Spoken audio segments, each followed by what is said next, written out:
Pagkat puhunan ni Klas, sigaw! Huwag mo nang itanggipar! Nakaka-bad trip yung boses nito, parang yung sa Malunggay, cheese, pandesal. Mas okay pa yung tinig ni Batas at Lisabars at Imagery Wagas. Samantalang to, parang classroom na walang teacher kasi puro ingay lang yung naririnig sa class. Kasi kadalasan ng mga line, walang bantas. Puro lang rising intonation. Ganyan kababa itong class na parang ating education.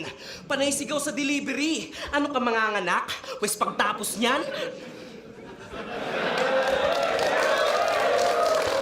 Panay sigaw sa delivery. Ano ka, manganganak? Eh! Okay. Sige. parang ating education. Panay sigaw sa delivery. Ano ka manganganak? Pues pagtapos niyan,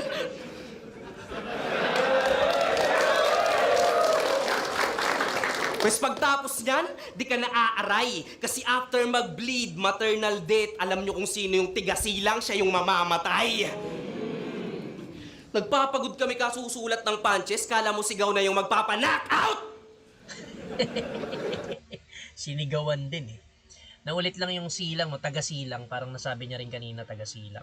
Yun nga, doon nga si Class G. Tapos ito naman double meaning ulit. Taga-silang means yung taga-panganak. Yun din yung mamamatay. Kaya niya sinabing how ironic.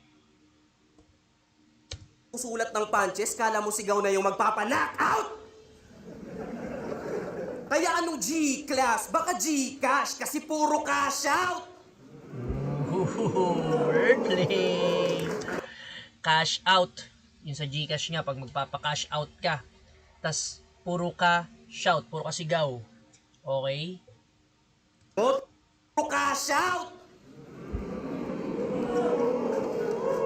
Lotus! Yung link nasa comment section. Naunig to, gamble, patay tong idol, gamit ko rifle, bagsak niya'y tagilid.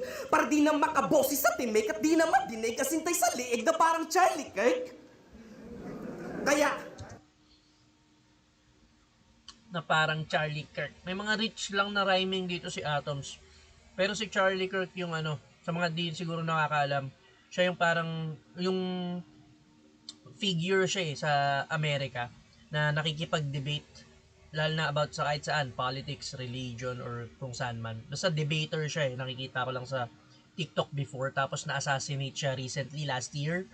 Parang during one of his campaigns or debate runs, may bumaril sa kanya dito sa leeg.